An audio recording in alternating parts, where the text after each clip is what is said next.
Hey, Rosa. Hi, Will. How are you doing? I'm okay. Are we recording? I think we're recording. Are we live? We are recorded live. This is the moment when people say really dumb things about insulting other people and cursing and stuff because they don't realize that they're actually on.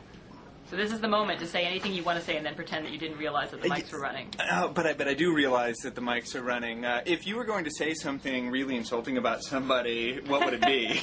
I've already done that today. I've insulted enough people today, I think. You've insulted enough people today? Right. Yeah.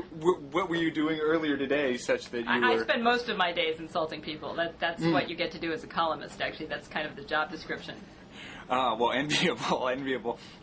What do you people do at the Cato Institute? You mean you don't spend all your time insulting people? We don't. We're just sort of open-minded empiricists who are just sifting through data. That's some kind of libertarian thing that you just don't insult people? What's wrong? I knew there was a reason that I found libertarianism a little bit suspicious. Well, it's institutional policy that we always address arguments and not motives. This is sort of the live and let live theory of human interaction. Mm-hmm. It's actually really difficult if you try to operationalize the maxim that you should not attack people's motives, but you should rather address their arguments. Right. Because there's always a point at which they kind of blend together. A lot of times you want to say, why are you making this argument? You stupid fool. You stupid fool, right? Right. And like if somebody says that that maybe we'll talk about this later, why all of the United States is going to collapse if we let more Mexicans in. You do wonder about why they might be making that argument, but I understand. Yes. Well, let's have a special section of this dialogue for ad hominem attacks on people we disagree with. Yeah. Okay. All right. All ad hominem. Each topic, you can get one ad hominem attack in. Okay, that sounds terrific. You just you told me by email that you were just coming back into New York, so you're back in New York now? I'm back in New York. I'm back in my office at the Open Society Institute, and after devoting most of the earlier part of my day to U.S. Airways. U.S. Airways likes me, and they're always very reluctant to, let me leave the plane because they like me. They don't want to let you go. They don't want to let me go. They really enjoy spending time with me. And so I'm they, sure they keep the plane on the tarmac just to get a few extra minutes with me and stuff. Mm-hmm. And you enjoy every moment in the warm embrace of American. The pretzels are so much better than on Delta. Oh yeah. Well, I'm glad you made it to New York in one piece. More or less. And speaking of New York, your mayor. Oh, our mayor, yeah. Michael Bloomberg. We Bloomberg, what's up with that? Man. It's so exciting. We're all so excited. First of all, we can't think far enough ahead to think about the election, the impact on the election. Of course, we just get kind of excited when people abandon the Republican Party for any reason, really, regardless of what they're going to do later. So it was an exciting moment. So there's not really any. Do you? Because I understand that the man is a lifelong Democrat, except for his recent life, yes. Right, but he switched parties in what was it, like 2001, 2002. Right, that's right. Basically to run for mayor. So it's not like a huge surprise.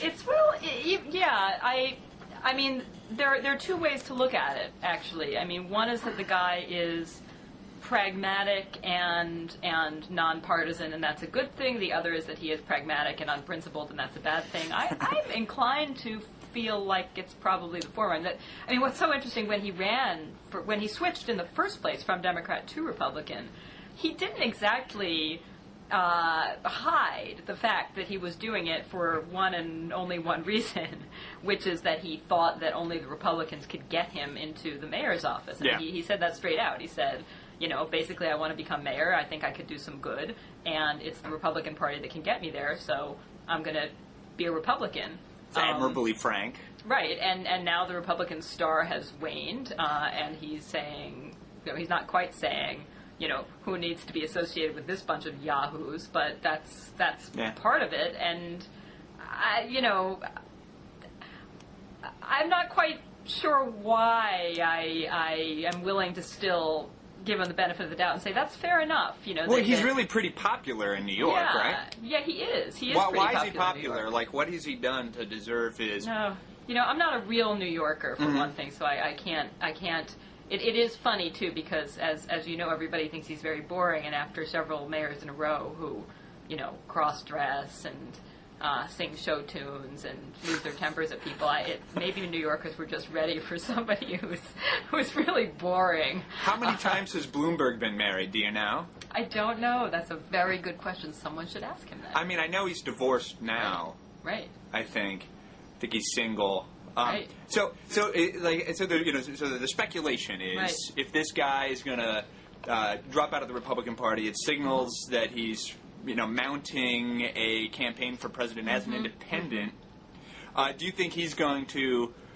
Do you think he's actually considering that for one thing? And then if he is, do you think he's going to wait upon the conclusion of the primaries? Like, who wants two New York mayors running for president? I mean, right.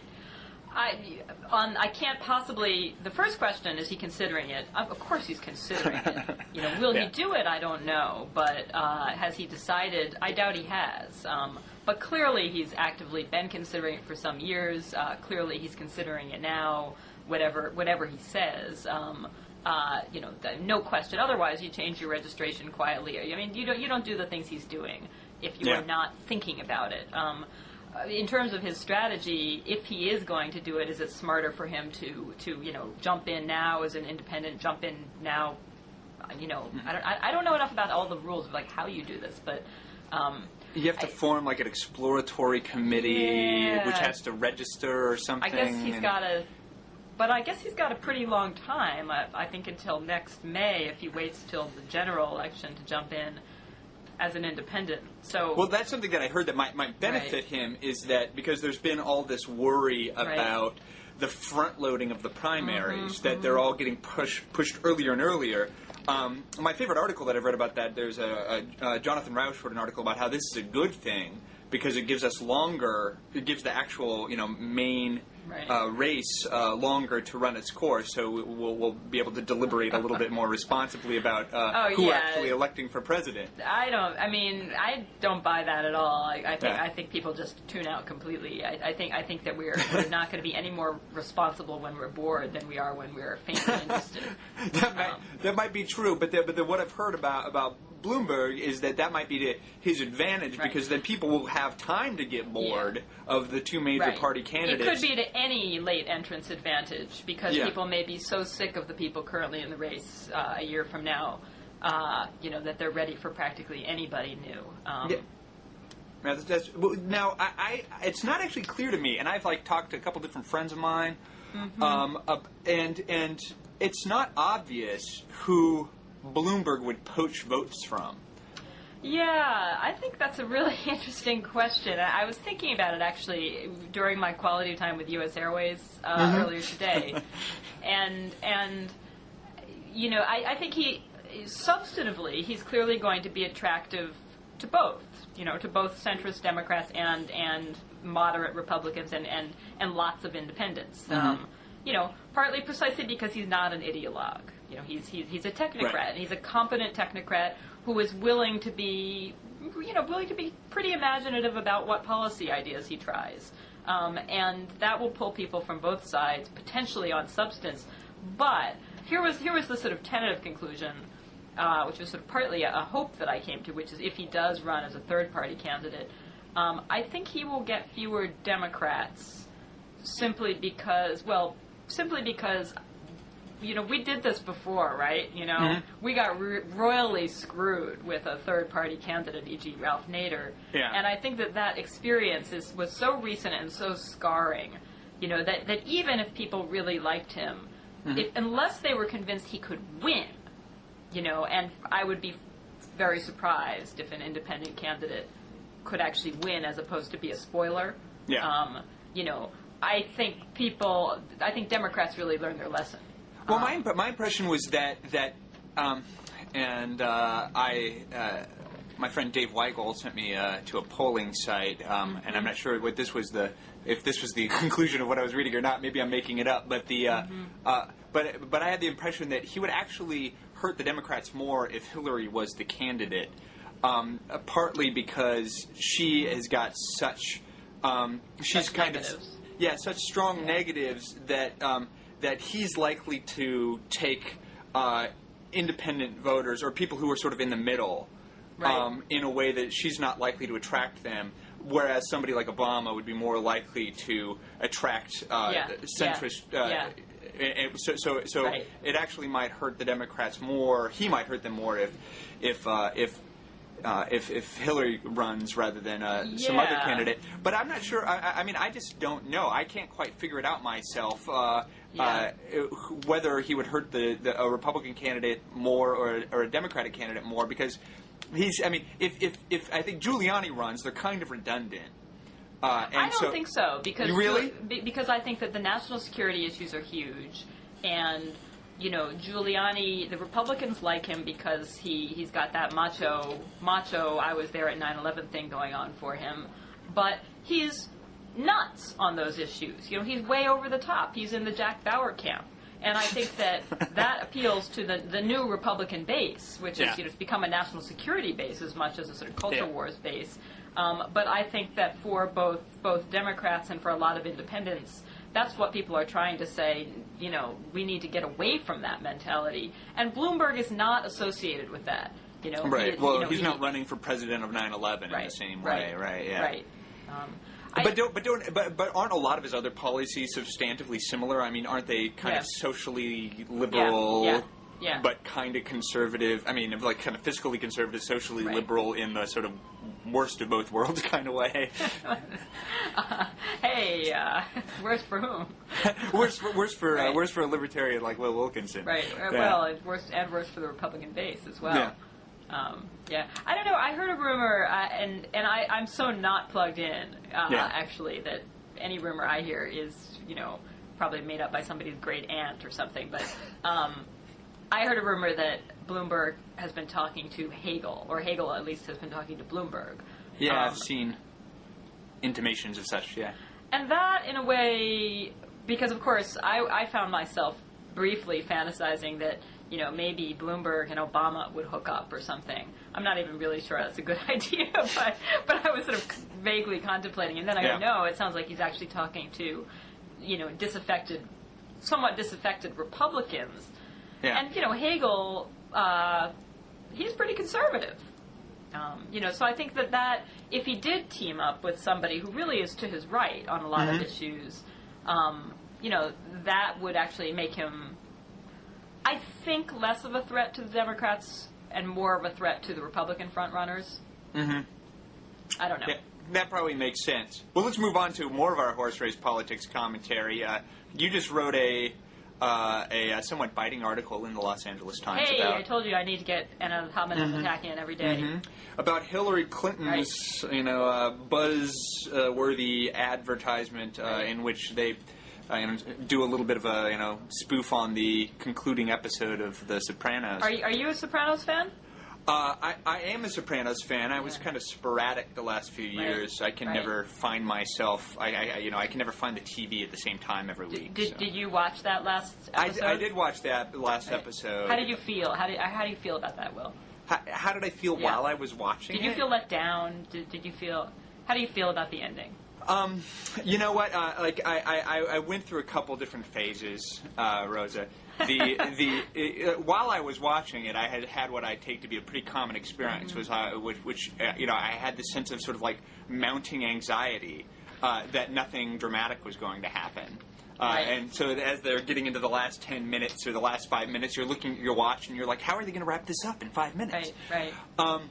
But once they actually got to the ending and sort of abruptly cut it, I decided that I liked it. Like the more it sat with me, the more I thought it was a savvy way to end the show, and leaving you in that sort of sense of suspense about whether or not he was we were seeing him get whacked, or whether or not that was just a metaphor for the the kind of life that he's chosen to lead, every second is, anxious, imperiled. That's why you're depressed all the time. But so I actually ended up liking it. I thought it was pretty good. How about you? Right. I didn't watch it. You didn't watch it? I didn't watch it. I don't get HBO. You don't get HBO. But I feel like I've watched it because it's been so you just watched it secondhand through conversation. Right through various mournful fans. I watched the spoof. I did see the Hillary Clinton spoof of it. And you saw the Hillary Clinton. So you were able to parse that despite the fact that you'd never seen the thing that was... Correct. Well, actually, I didn't try to parse it too much because I hadn't seen it. I thought, I'm not in a good position to parse that. My reaction to the spoof, actually, was that it wasn't bad.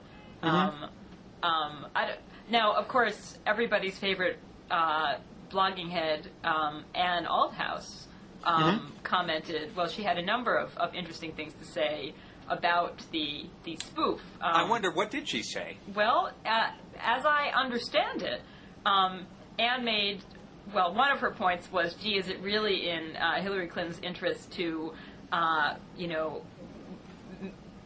put herself in a position that is parallel to that of a crime boss and his mafia crime boss and his wife? Is that really the image of the Clintons that they want to project? That didn't. The wife who has morally compromised herself by looking the other way, when faced with her husband's heinous crimes. Right.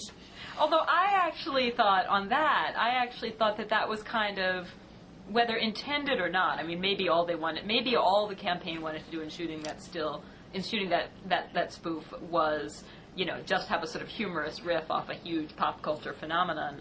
I'm sure that's what they were doing. Yeah, I mean, they may not have been thinking about it much more than that. But my take was that to the extent that it does summon up those questions Althouse raises, it actually works for Hillary Clinton because it's a sort of a backhanded joke about, all you people want to come up with some kind of conspiracy about how, what I'm like, what Bill's like, what our marriage is like, what our presidency was like, and we can make a joke about that. So I actually thought that worked very well. Now, the other thing that Ann Althouse said... It's a way of having a backhanded comment about the claim that they're building a dynastic family or something like that. Yeah, no, I thought it was...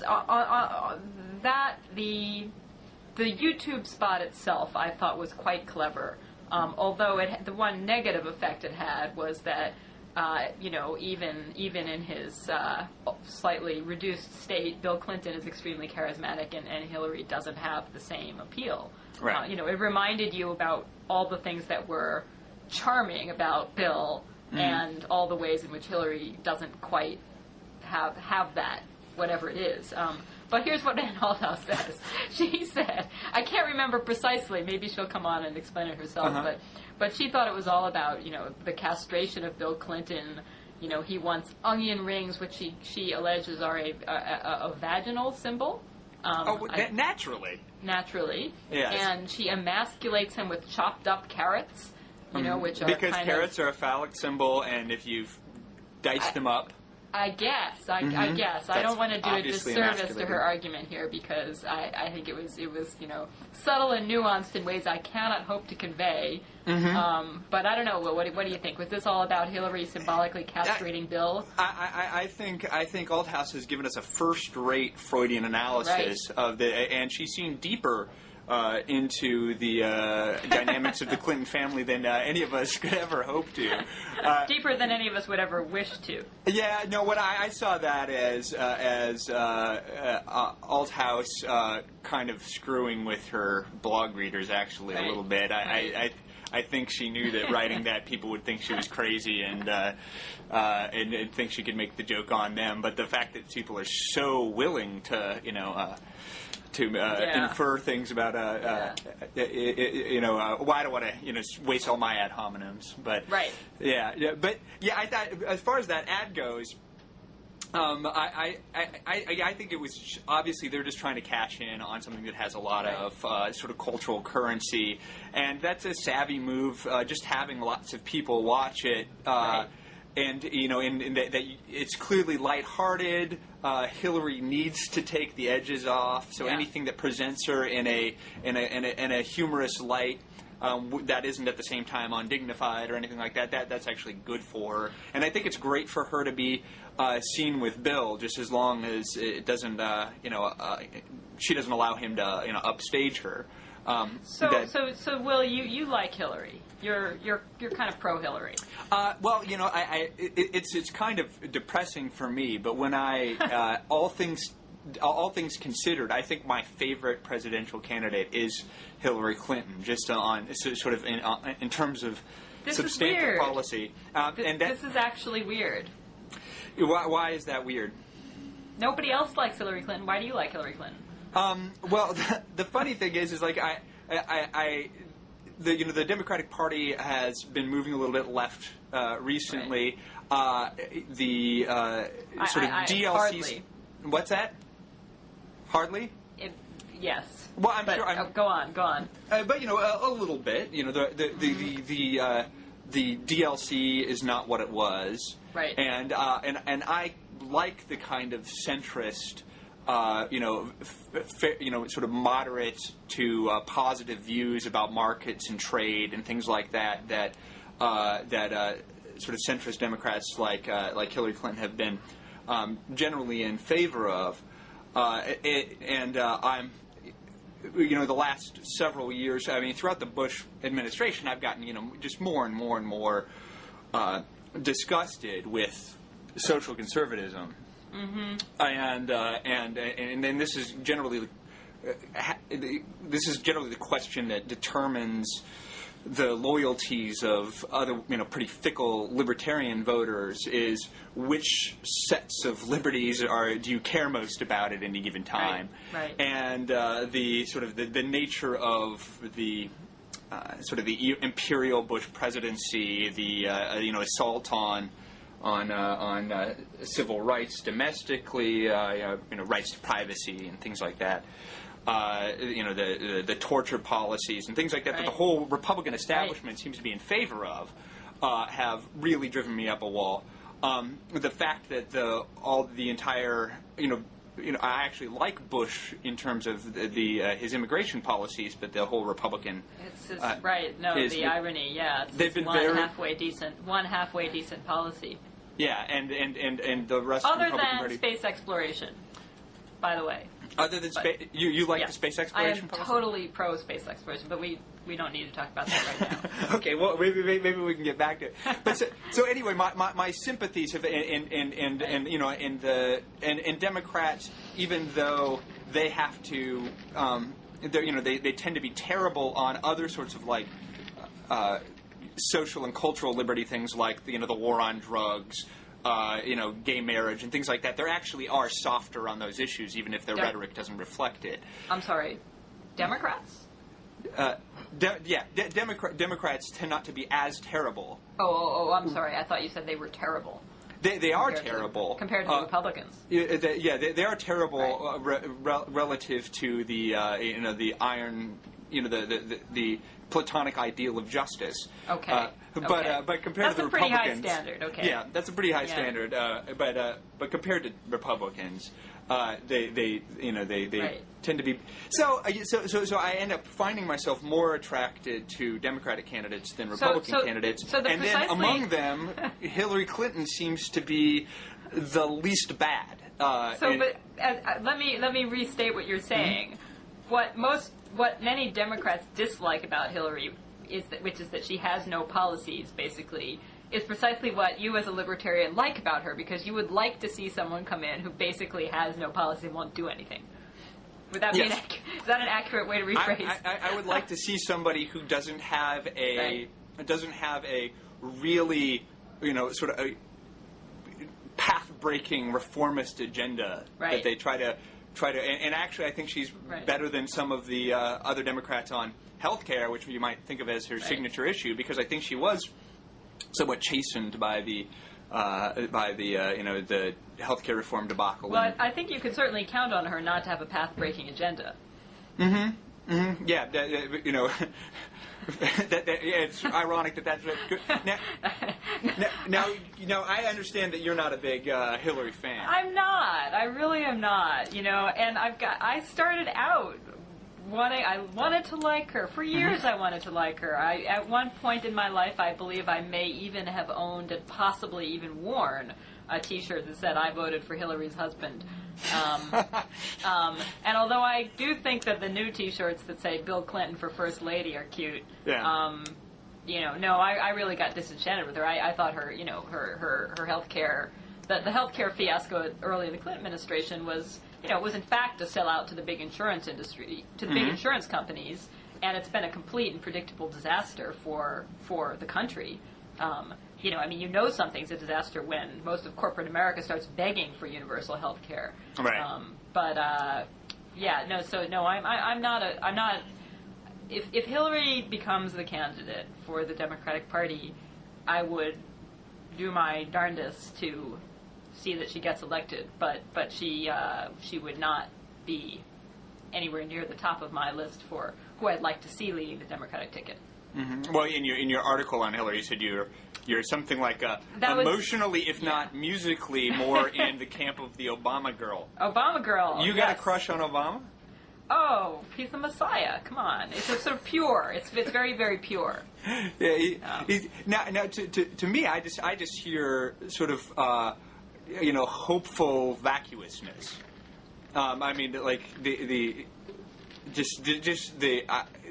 Just the phrase, the audacity of hope. Well, that's a dumb phrase. Makes me put my face through a window. I agree, and I have to admit I haven't read that book. I read and I really, really, really liked his first book, but I have not read. I heard it's good. Yeah, I heard it's good. I mean, that's when he wasn't angling to be president. That's right. It's smart. It's edgy. It's self-reflective. It's a really good book. And it really made me like him. That's actually what won me over. I was thinking, this Obama stuff's got to be all hype. And then I picked up that book sort of by accident, and I read it, and I found myself thinking, this is a genuinely thoughtful, genuinely smart guy, genuinely capable. I have not read The Audacity of Hope precisely because I'm afraid that it might say something that would shatter all of my illusions, and I just don't want them shattered. I think the only article I've ever written about a politician was I got really ticked off a couple years back when Obama was giving a graduation speech to like the Knox College or something like that, and at the time I was working on Social Security privatization which is a program that he compared to like social Darwinism, sort of like it probably will have that effect if it happens. I don't think that's true, and he seems to have shown the worst kind of anti-market populism at points. So he's like what is the best kind of anti-market populism? That's a good question. I guess it's worse when you're snarling, because if you're smiling, it seems more appealing.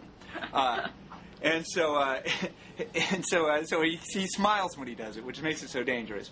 So like after the Virginia Tech shootings, he's like, well, our society has all kinds of violence, like offshore outsourcing. Right. And there was the little mini controversy when his office leaked the thing that said Hillary Clinton D. Punjab. Implying that somebody who is in favor of trade with poorer countries was, in fact, selling out America. And the fact that he seems to gravitate towards that kind of rhetoric, I find troublesome, even though I'm not actually sure how much of a substantive policy difference there is between, say, him and Hillary. Just the fact that he's used that language on a number of occasions has turned me off. Yeah. Well, I'm just going to be completely trivial and not engage with any of the substantive issues you've just brought up because I want to talk about Celine Dion and how bad her music is and what it says about the Clinton campaign that they've selected a Celine Dion song as their theme song. This is what I wrote about in my column that's out today, and the the right, of course, has seized on this as evidence that Hillary Clinton is really not a very patriotic American. Look at this. She's outsourced her theme song to a Canadian singer. That doesn't particularly, I don't care about that, but it's just a bad song by a bad singer. Yeah, although what it is weird. It is weird because I think, it's one of these things, should anybody care one way or the other what her theme song is in some sense? No, of course not. But I find it weird that her normally very on-the-ball campaign, which has been all too good at carefully calibrating what they do to the lowest common denominator. On the one hand, as I said in the column, Celine Dion is the lowest common denominator. It's the elevator music, But at the same time, sort of like a research failure here to notice that this wasn't just a song sung by a Canadian. This wasn't just a song that happened to have previously been used as the theme song for Air Canada, because it was a great song and who wouldn't want it as their theme song. This is a song that was written by an advertising executive working for Air Canada for the purpose of an Air Canada advertising campaign. It was launched by Celine Dion wearing an Air Canada uniform, singing with a background chorus of Air Canada employees, and saying things like, with this song, I am an ambassador for Canada, we are all ambassadors for Canada. Well, do you think maybe Hillary's trying to secretly tell us that she does, in fact, want to implement a Canadian-style healthcare system? Well, and indeed, as yes, if she is secretly, I think it's if insidious. She is secretly signaling her allegiance to all things Canadian, it might win over some of the left of the Democratic Party, but somehow I don't think that was her intention. Now, the song is You and I, is that right? The song is You and I. I'm not. Do you even know the song? I do know the song. Can you hum a few bars? No, I'm not going to hum that song for you. It's a bad song. Here, I've got something for you. I don't think this is even the best song titled You and I. Here, I'm going to cue something up for you. Here's, there's a song called You and I by Rick James. And I really think that she should have picked that. She picked the wrong You and I. Let's see if we can get it going. Here it is. Can you hear that? I can. Yeah. I think she should have gone with Rick James. Yeah. Yeah. I don't think she could have lost with that. I mean, there's. Would you do that again, please, Will? Yeah. There are a whole important demographics in American politics that I think she could have cemented by picking a Rick James song. Definitely. But yeah, no, it was a curious thing because it leaves her open to a kind of obvious cheap shot criticism, the selection of that song, and the fact that it's a cheap shot and it's stupid doesn't mean that it won't get traction with the people who don't like her. And it's a funny thing for them to have not thought about, or to have not cared. It's a sort of a needlessly making themselves vulnerable to a cheap shot criticism. Yeah, it does seem like a bit of a boneheaded move. So, Rosa, if Vice President Richard Cheney had a theme song, what do you think it would be? It would be the theme song from Dracula. Yeah. Whatever that is. But it would be, maybe the Imperial Death March from Star Wars. Right. It would be the kind of music that you get in Friday the 13th movies when, the teen is kind of walking alone in the woods and suddenly they hear a twig snapping and there are these sort of horrifying chords. It would be something like that. The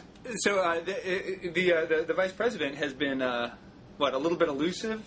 Lately? Vice President is not part of the U.S. government, it turns out, which explains quite a lot if you think about it. Yeah. Have you followed this latest twist in which after years of explaining to the American public, to Congress, to oversight agencies, and to the courts that he couldn't possibly reveal any information anybody wanted him to reveal because of executive branch privilege, he is now explaining that he's also not subject to internal executive branch regulations promulgated by presidential executive order because he's not actually part of the executive branch. He's actually he's a sort of an amazing hybrid with his duties as ultimate president of loophole. the Senate. Yes, it's an amazing. So he's got legislative duties too as president of the Senate. Therefore, it turns out it's kind of like being a cross-dresser and being able to go into whatever bathroom you want. That's right. That's right. Or not go into whatever bathroom you want, as the case may be. This is an amazing example of wanting to have it both ways, and we'll see if he gets away with it. What do you think? Well, I mean, it's clearly completely shady. I mean, I should have.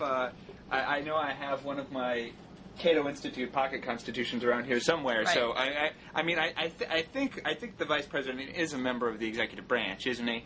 The fact that he's I had the previously assumed so, but the fact that he's the president of the Senate for the purpose of tiebreakers. Right. I don't think.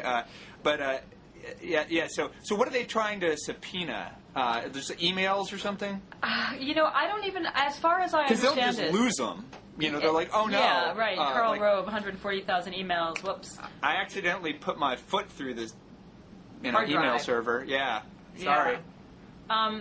As far as I know, this is just habitual secrecy. That there's nothing in particular. That this relates to something that you would think would be technical and trivial and not a big deal.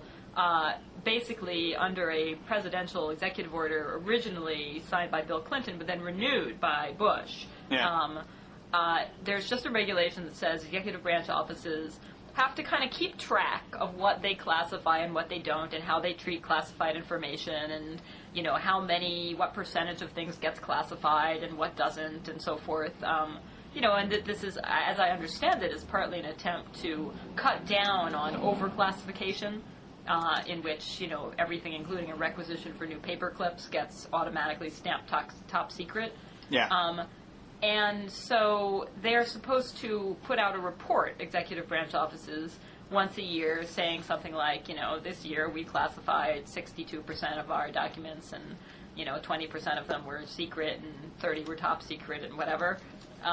It's really not much more than that, but after complying for the first couple of years, the vice president's office just stopped filing these reports. Did they, maybe even just an oversight initially, but eventually people got annoyed, and the National Archives said, what's the deal? Why aren't you guys filing this? And at that point, the vice president's office sort of, did a blah, blah, blah, blah, blah, I'm thumbing my nose thing, and said, we don't have to comply with this, because guess what? We're not part of the executive branch for purposes of this order. So we just, and what's weird about it, and what is in fact typical of Cheney, of what I was going to say would be Cheney's approach to executive power, but now I guess I have to say it's just Cheney's approach to Cheney's power, is that there's really nothing substantive at stake here. It's just a desire to evade any kind of control. It's become a habit.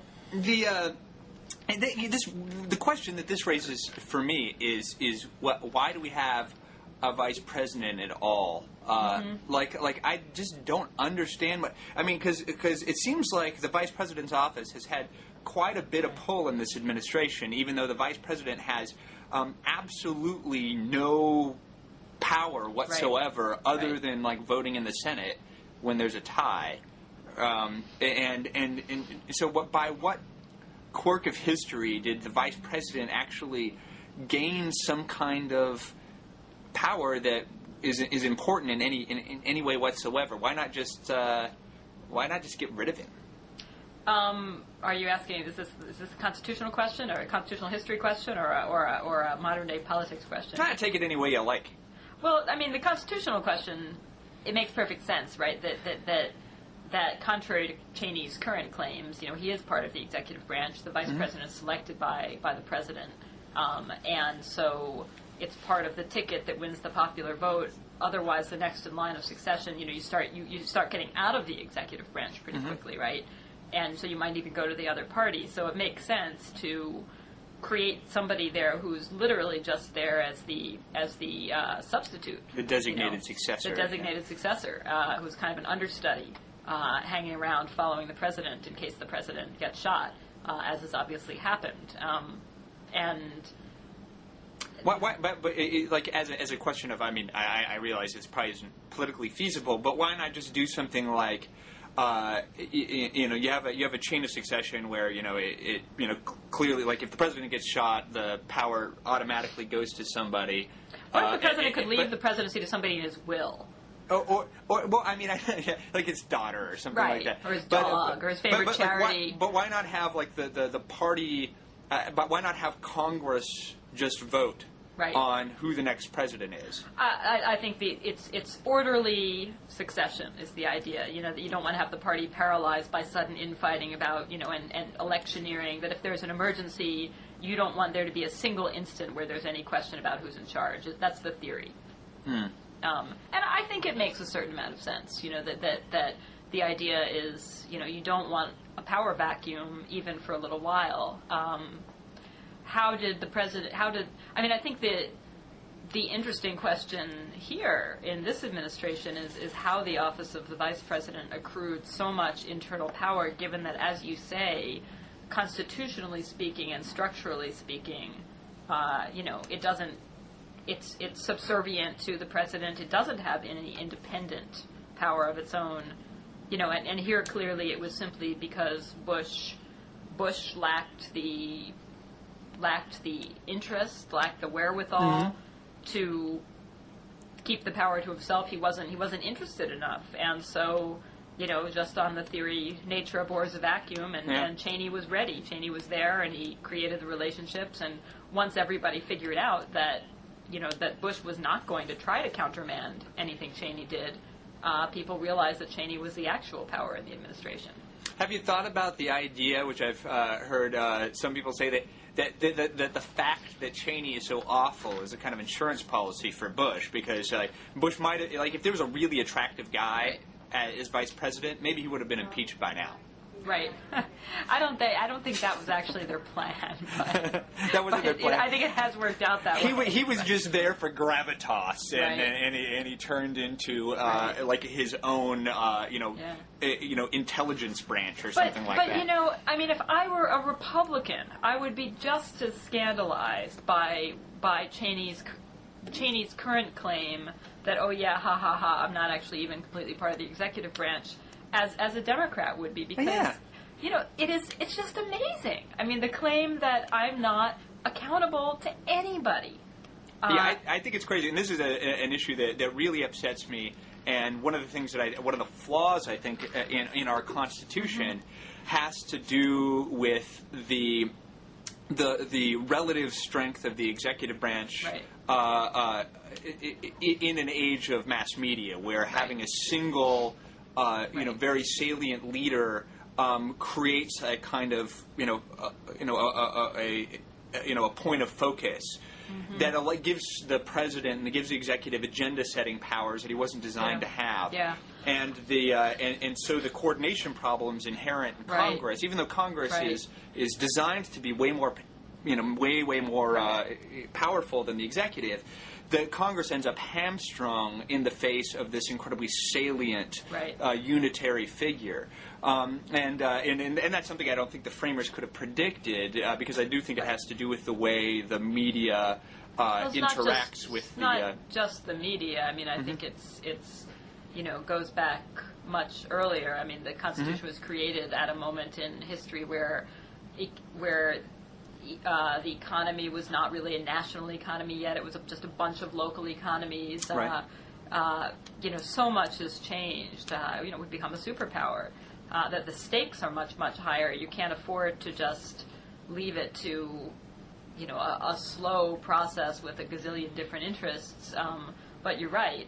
It means that the executive branch can be captured pretty easily, and when it is captured by someone who's not at all interested in any pretense of accountability, there really are no mechanisms to slow them down. Yeah, I mean, I think I get upset about the sort of thing where the executive stalls and does these dodges when it comes to getting subpoenas from Congress, because the sense that they give that reinforces the widespread kind of. I think people in their gut do think of the president as kind of like temporary king.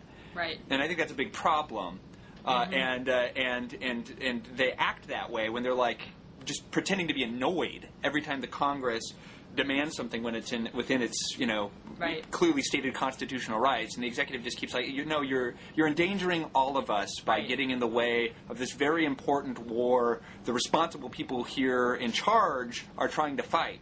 Yep. And I think that's very dangerous. So I'm always in favor of Congress trying to stick it to the executive no matter what, just as a matter of principle, because I want Congress to actually be able to realize its powers of review over the executives. Well, to me, that's one of the scariest things about the open-endedness of the war on terror framework is that if you look at the gradual accretion of executive power over the last couple of centuries, the way it works is precisely that the executive is able to gather more and more power in a war or security crisis, and the theory is that then the crisis should end and that power returns to right. the other branches when you no longer have as urgent a need for kind of a unified executive authority that can act instantly and decisively. But in practice, that's not the way it works. Right. That every time there's a national security crisis, executive gets a little bit more power, then the crisis ends,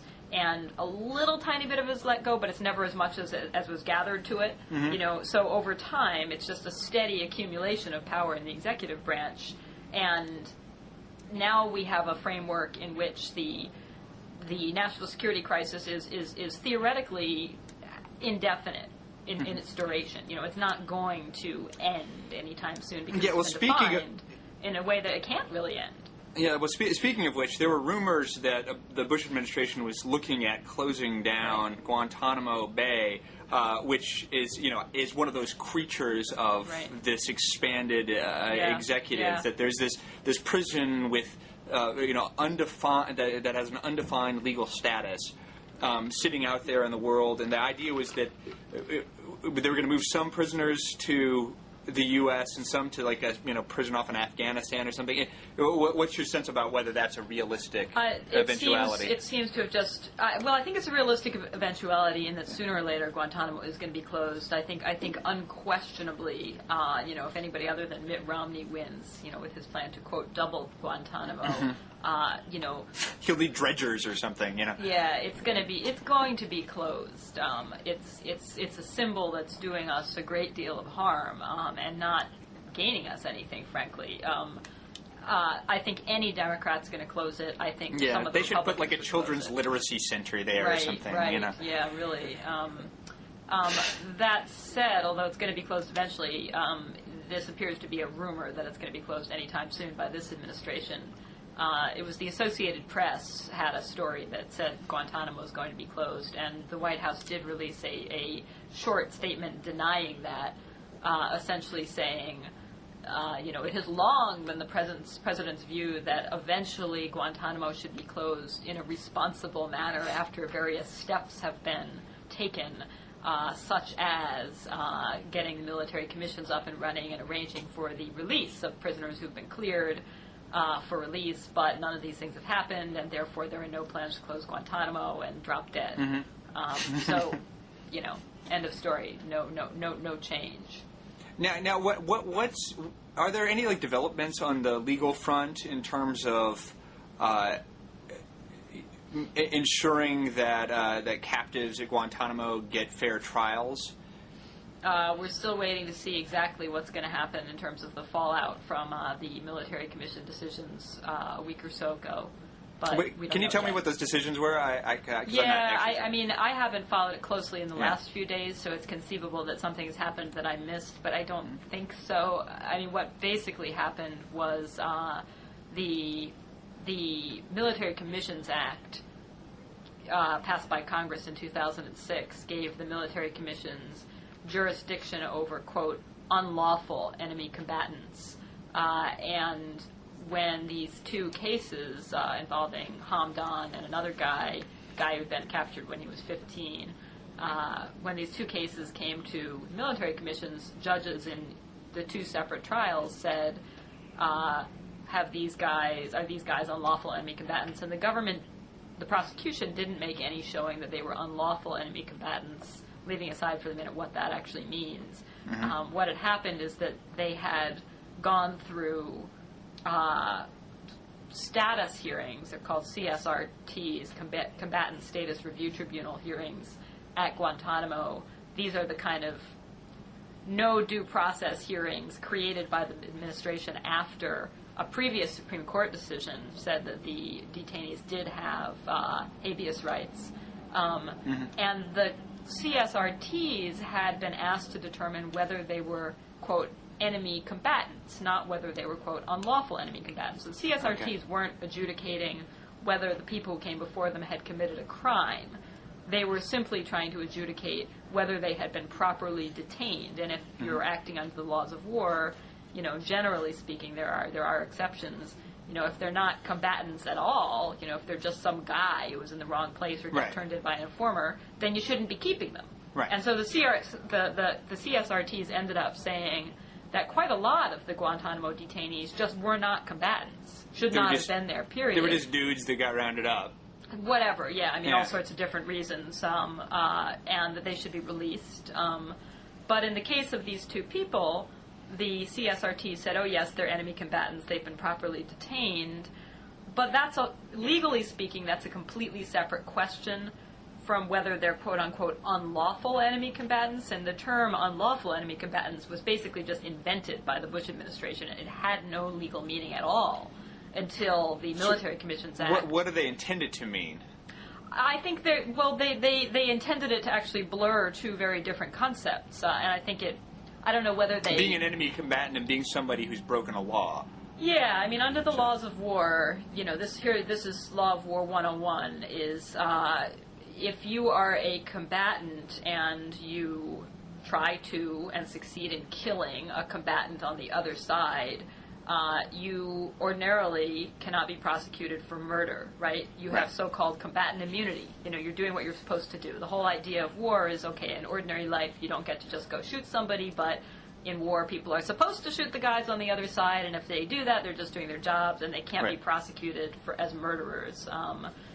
And that said, you can commit a war crime. If you're a soldier and you shoot an unarmed civilian, or you shoot a wounded soldier who has surrendered. Okay, I see. So that's a war crime. That's the idea. So an unlawful enemy combatant is an enemy combatant who did something like that. But then there's a different issue, which the Bush administration kind of conflated with this, and that is the issue of whether you are a combatant entitled to the privilege of being treated as a prisoner of war. And that goes to the issue of whether you followed a much more technical set of rules, such as displaying arms openly, et cetera, et cetera. And if you don't do those things, you are a so-called unprivileged belligerent, and you don't get POW treatment. But that's a totally separate question from whether you committed a war crime or some other crime for which you could be prosecuted. And the term unlawful enemy combatants, the Bush administration sometimes they seem to be using it to mean, well, they just weren't wearing uniforms and they weren't part of a state's army. Other times they seem to be using it to mean we think that they've committed some kind of war crime or crime against humanity. But the two ideas got really conflated. Yeah. And is part of that it's hard to classify enemy combatants when you're having a war on terror, like so that the members of terrorist cells aren't quite the same as a foreign army. That's one issue. That's one issue is how do you decide whether you do in fact have an armed conflict with Al Qaeda? Does that mean that some guy in London who gave $10 to Al Qaeda is a combatant? There are all kinds of complicated legal issues here, but the one at stake... That's kind of like, is Henry Ford a Nazi or something like that, right? Yeah. No, it gets at really conceptually kind of interesting issues about what is the line. At what point does a civilian become someone who's taking part in hostilities? But what's at issue in the Military Commission rulings a couple weeks back was that they said we only have jurisdiction, according to Congress, over unlawful enemy combatants, which Congress had defined in a way that was different from the way the CSRTs had defined enemy combatants. And they said, you haven't shown us that these people are, quote-unquote, unlawful enemy combatants. And in fact, it seems possible that although they are enemy combatants, that they have not done anything that would render them, quote-unquote, unlawful, whatever that means. And until you can make some kind of preliminary showing of that, we don't have jurisdiction.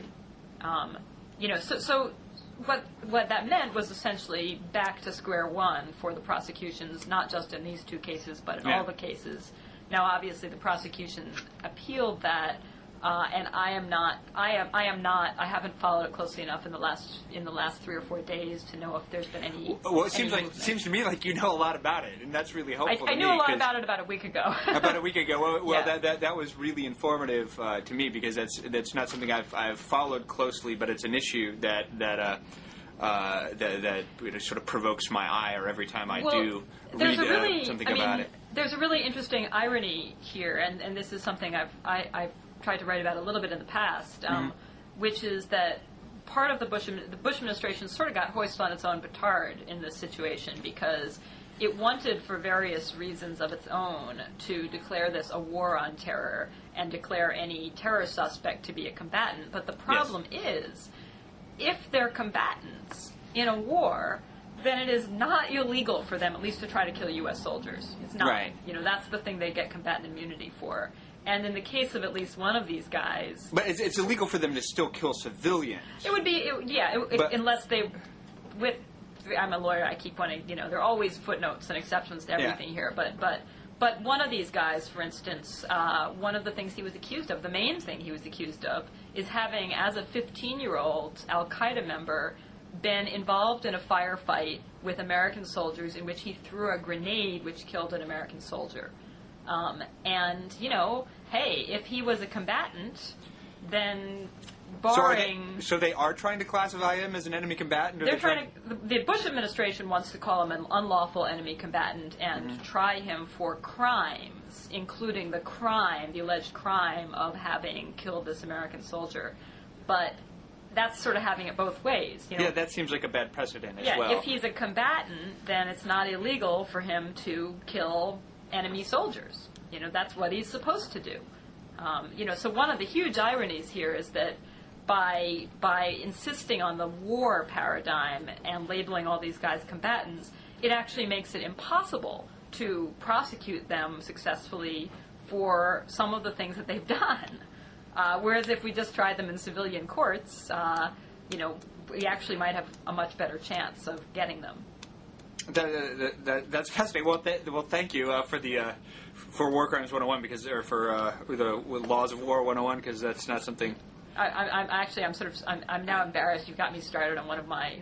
Oh no! It's great to hear it from a real legal specialist, because I've just read a few articles about these cases, I find it all too easy to start babbling endlessly about this stuff. And I get actually confused reading the articles by all the sort of fine-grained discriminations between different legal statuses for people that have been captured. So, we're getting close to running out of time. So why don't we end on something lighthearted? Did you see that article on birth order and IQ? Right, the article that says that I'm way, way, way smarter than my brother. Are you the oldest? I am. Are you? No, I'm the youngest. Oh my God, you idiot! I know, because we all know that averages tell us everything we need to know about individuals. I mean, what it might just say is that I am the least intelligent of an incredibly incandescently brilliant family. So this article, this study, explain the study. The study, there was as far as I understand it, some psychologists took a very, very, very, very large sample. It was in the tens of thousands of Norwegian boys, I think it was, and had IQ scores for everyone in the sample, and they found that on average, the eldest child had an IQ of 2.5 to 3 points higher than the next oldest sibling. The interesting thing about it is what the explanations of that are, and apparently it's a very, very robust finding that it holds true in big families and in small families.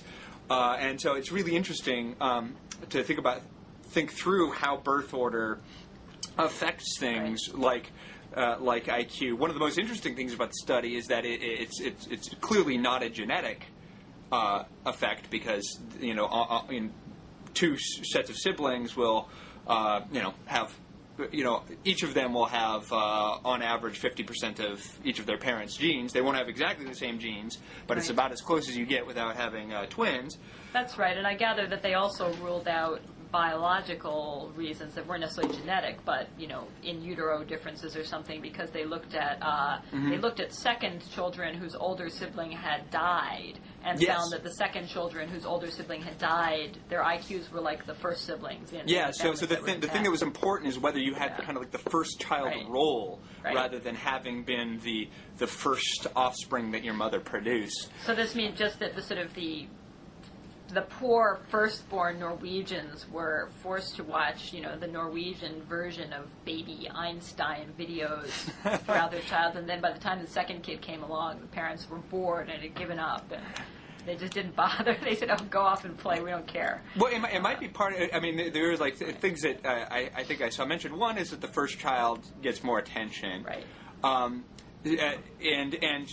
that's actually kind of got to be true almost by definition. If parents have a fixed budget of attention, then the second child will get less attention than the first child did, because there was no competitor for a while. Second, there's part of the idea is that the oldest child has some responsibilities to teach the younger children, and that by having to convey knowledge to your younger siblings, that actually reinforces certain kinds of cognitive skills in yourself. The thing, though, that surprises me about all this, all of that makes sense. I'm aware of all the birth order stuff that suggests that, more Nobel Prize winners and Harvard students and you name it are firstborn kids. But in a way, what's almost surprising about this is the effect is robust, but not that large. 2 or 3 IQ points, in terms of daily life, doesn't mean a heck of a lot. I read it's like it could be the difference between like a B+ and an A-. Not even, probably. Yeah. Translating that into the realm of SAT scores, for instance, we're talking about a difference that might be 20 to 30 points on the SAT. And it's almost meaningless in practice.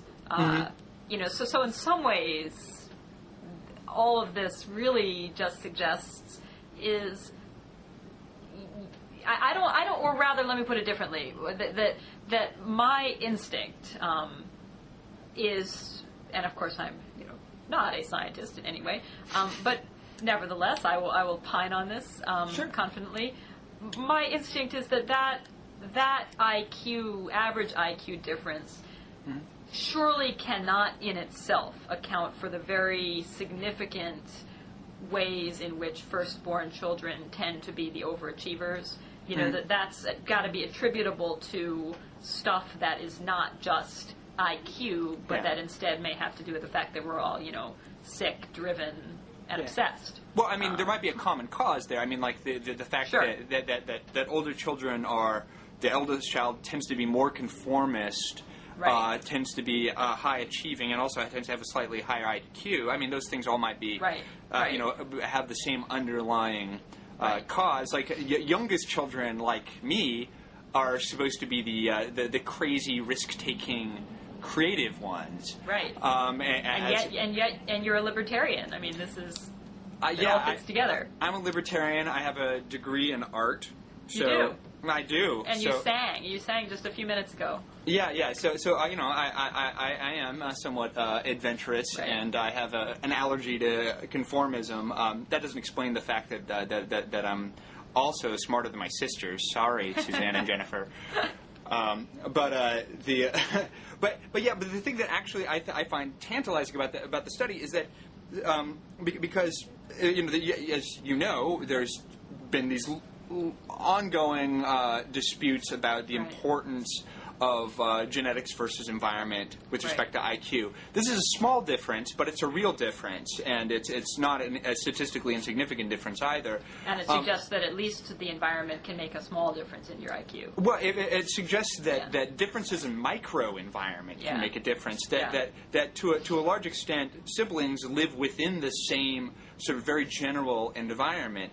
If the difference between being a firstborn and secondborn child can have a small real difference on IQ, the difference between being in a sort of a comfortable bourgeois, non-stressful household and being in a somewhat more chaotic and insecure sort of economic situation seems like that it might have a real effect that people ought to take seriously. Although I would note that this study actually seems to suggest that a slightly higher stress and pressure level in some ways was part of what led to the higher IQ, which is also consistent with, I'm not suggesting that the best way to make your kids smart is to, make them suffer and force them to live in poverty, because that, obviously you get to a certain point it starts hurting, we know that, but well, there are different kinds of stress. There's the stress of pushing a kid to succeed, and the stress of just being fearful and afraid or hungry and cold. There's some really interesting research, and actually David Brooks cited it in a column not that long ago, but I've seen it before. It was actually a funny column. No relation, right? No relation. I had a student once say to me, "Are you married to David Brooks?" And I said, no. And he said, "Oh, yeah, because I was thinking you guys must really fight a lot." But anyway, so David Brooks cited research, which I've also seen, which suggests an amazingly high number of super overachievers, the Napoleonic types, had a parent or both parents, one or more parents, die when they were 11 or 12 or 13 years old. Interesting. That losing a parent in early adolescence, and in fact I think losing a parent at any point in childhood, actually seems to be a common factor in the backgrounds of a lot of super overachievers. And that's not inconsistent with this particular study of Norwegian kids, in that it's the same kind of things going on, that it's sort of a kind of a forced self-reliance and assumption of responsibility and experience of some degree of hardship and anxiety, can actually produce, again, driven, obsessed overachievers. So what's interesting here, and this we don't really have time to, maybe some other time we can talk about this, but it feeds into all of these issues that also suggest that you're not doing your child a favor to overprotect them, to shield them from any difficulty and stress and pain. Yeah. Well, I think I agree entirely with that, and I think we're also out of time. And that's why I'm sending my children to work in the factories. So you're gonna, because little hands make things better. Absolutely. That's right. Well, you go send them to their kid lattes session or whatever, because if you got to make sure. See, so how do people interpret that, Rosa? Is it that the you got to push your kids? Do they because do you overschedule them, or do you give your kids a lot of chances of screwing up on their own? Do you just say, hey, you know what, you can go out in the neighborhood and play by the train tracks, just hope you come home in one piece. Right, and what does not kill you makes you strong. Well, this is a question for another time. Okay, well, you can tell your children to stare into the abyss and see what they see. And for myself, I think I'm going to go get dinner or something like that. Or watch a lighthearted romantic comedy, because I'm the youngest child and not that bright. Right. Okay. You did pretty well for a, young dimwit. Yeah, I'm doing my best. Good. Well, Will, as ever, it's a pleasure to talk to you, even though you are only a younger sibling. Well, don't lord it over the rest of us. All right. Well, I'll see you back in cyberspace. Okay. Take care. Bye. Bye-bye.